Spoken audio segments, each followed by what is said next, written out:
aluminum and barium, that after a year and a half's accumulation had 375,000 parts per billion of aluminum in it. It's literally toxic. We can say conclusively that what we see in the sky matches expressly what's outlined in numerous patents, and the materials on the ground match those patents.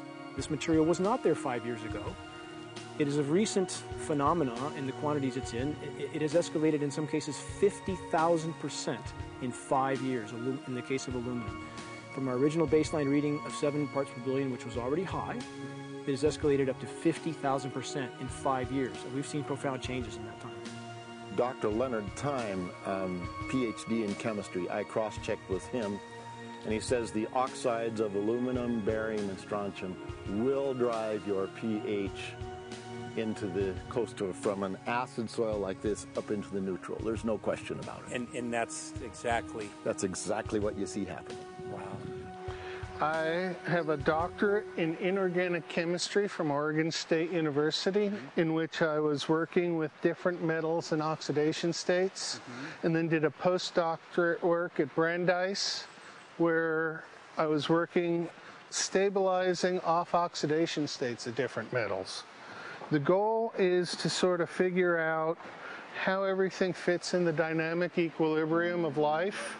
I was working with Francis up in Mount Shasta, and he showed me some rainwater analyses that had to do with levels of aluminum, strontium, and barium in the atmosphere. So I feel the major toxin in these chemtrails is the aluminum. And from the levels we were looking in at Mount Shasta, this is totally, totally unacceptable. When you get to metals and biological systems, you're no longer talking about the bulk aluminum that people think about when they're drinking from soda pop cans and that. So once it gets to the aluminum oxide stage, it just forms a plaque within your arteries and shuts down life. When you take elements that normally aren't out in the environment and you start putting them in the environment, it raises some serious red flags. Aluminum is a very specific, nasty and biological systems. It takes that site and it never lets go, and it shuts down the site, and that's it. And so as you accumulate aluminum over time, it causes major neurological damage because it ends up as aluminum oxide that's essentially stuck in place and can't be flushed out by normal systems. At the core of everyone's condition, there's always some level of toxins. And aluminum is known to have cancer-causing effects. The half-life is decades. I think that we should be working on taking more of these toxins out of our environment instead of adding more toxins in. It's very concerning that if we add more toxins to our environment, that will be increasing the rates and risks of cancers. Even one patient is not worth it. So sad that they would consider putting aluminum in our environment to affect something when they could be causing so much more damage. Wherever the material is coming from, it is there. The amount of metal falling on us cannot be disputed. Absolutely, this is not speculation. The amount of metal in the last 4 years, as I said, have increased to a degree of thousands of times, and California Air Quality Resources Board has studied the aerosols from China. These metals are not amongst them. Mike, the reason I've chosen to focus so primarily on this issue is I feel all other issues are secondary. What could be a greater priority than not being able to walk out your door and take in a breath of air without sucking up heavy metals?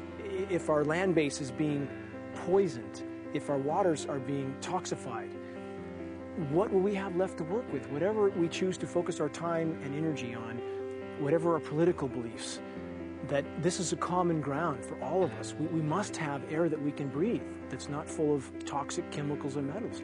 We must have water that's not completely laden with whatever is being emitted from these aircraft. And if people stopped to consider that the atmosphere is as thin as a layer of paint on a basketball, it is an extremely thin layer that allows life to exist on this planet.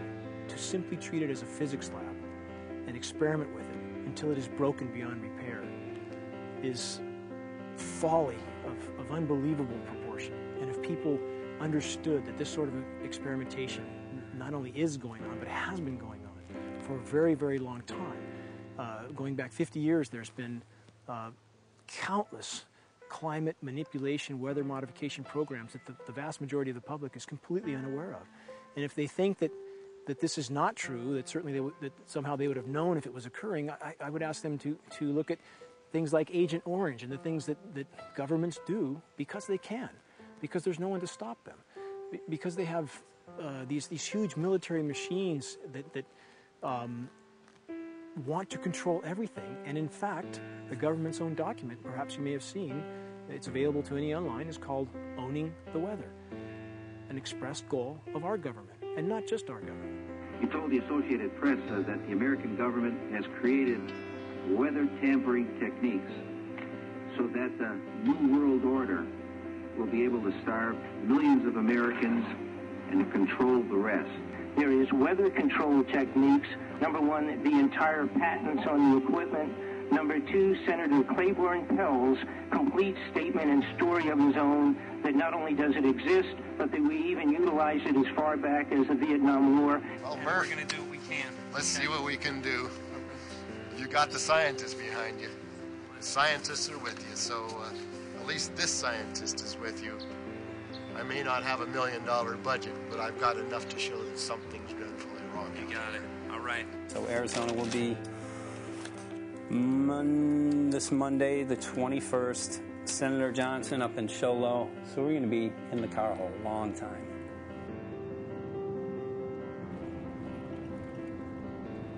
Well, it is such a pleasure. This is such an excellent place back here, I'm telling you, Michael. But you know what? We love it. It's so private and it's so quiet and peaceful. And please come in. My name is Karen Johnson. I served in the Arizona State Legislature for 12 years. I was in the House for 8 of those years and in the Senate for 4 of those years.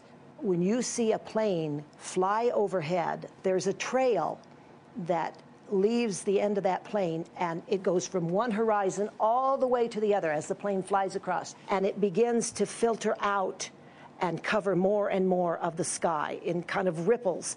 It widens out and fills the whole sky. I mean, how could anybody think that that was the case? And then to live and to be underneath that and know that whatever is in that is falling down upon you and upon your animals and upon the earth. And I mean, it's frightening to me. And if people don't start really waking up and facing the fact that we've got people that are doing terrible things to us, and we had better wake up and fight back now. I mean, I'm the mom of 11 kids. I've got 35 grandkids. I mean, I've got a stake in this. I care about what is going to be left for my children. I care about it, and I'm extremely worried about what is going to be left to them.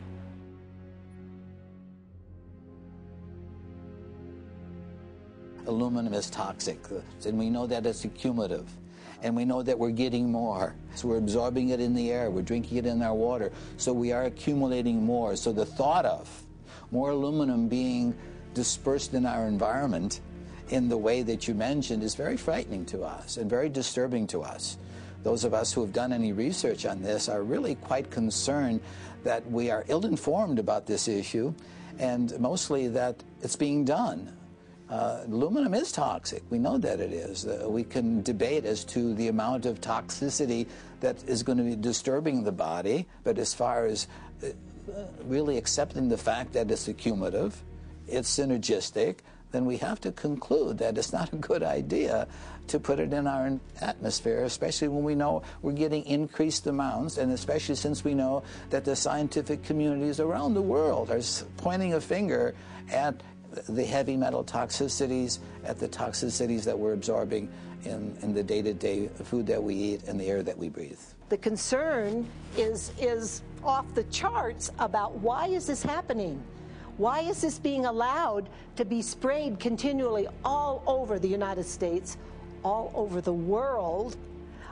Who is paying for this? I mean, the incidence of Alzheimer's has just skyrocketed, which evidently has to do with an accumulation of aluminum in the brain cells. I mean, I think almost every family has been touched by a member as they get older having Alzheimer's. And it's a horrible disease. And to say that, well, this just came because people drank soda pop out of aluminum cans, you know, when my father passed away with Alzheimer's and he didn't ever drink soda pop, you know, that explanation doesn't ring true with me. And so I'm wondering, how much did this chemtrail spraying back in the Illinois area affect him? Aluminum and fine metal is an accelerant. A friend who's a firefighter up in Pine, Arizona for 20 or 30 years says that the wildfires now that they're fighting are way beyond anything they've seen before in intensity. And when you look at the air samples and you see the fine particles of aluminum, which is very flammable, and magnesium settling on the trees, this is causing unprecedented savage wildfire. But if you look at this, you can see these are parts per million. They sent this to me, and I just found this to be extremely interesting because we should have like 2 parts per million of aluminum in our air. And this is saying that there's 39,000 parts of aluminum. That's astronomical. Barium is high. I mean, these are way off the charts of what people should be breathing or what's coming down on them. And, you know, if people wonder why their health is deteriorating, why they're having to go to emergency rooms, why they can't breathe, you know, why they're getting Alzheimer's, this has been planned. We have elites, I don't know what you want to call them, one worlders, Illuminati, I don't know, whatever you want to call them. But with these people that don't care about the average person. They only care about themselves, their greed, their power, and if they eliminate, you know, 2/3, 3/4 of us from the planet, so much for the better for them, because then they don't have so many people to have to herd around and worry about.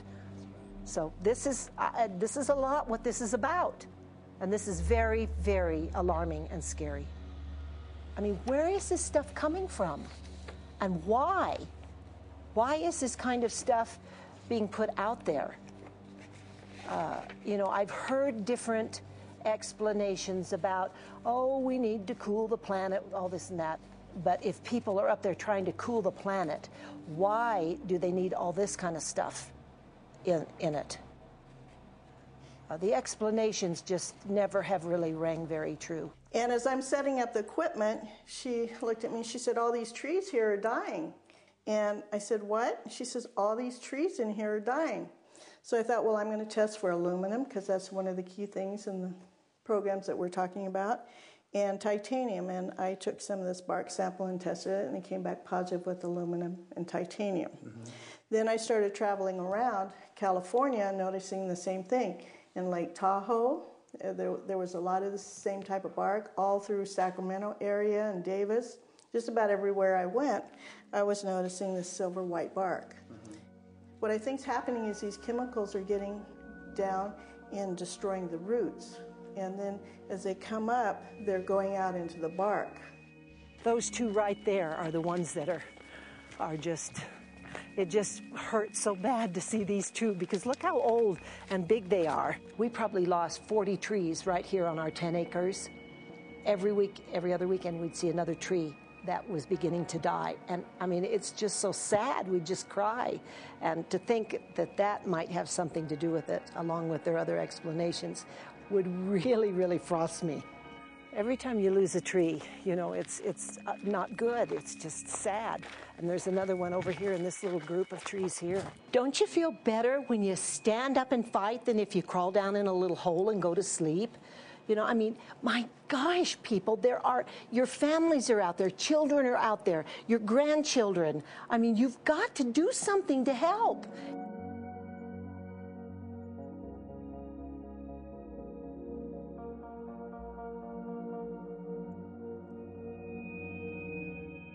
My greatest hope is to get people to question. And hey, if they don't wake up while we're there, I'm hoping to plant some seeds. We're going to the most beautiful place on the planet, Hawaii, to see what's going on, collect some data.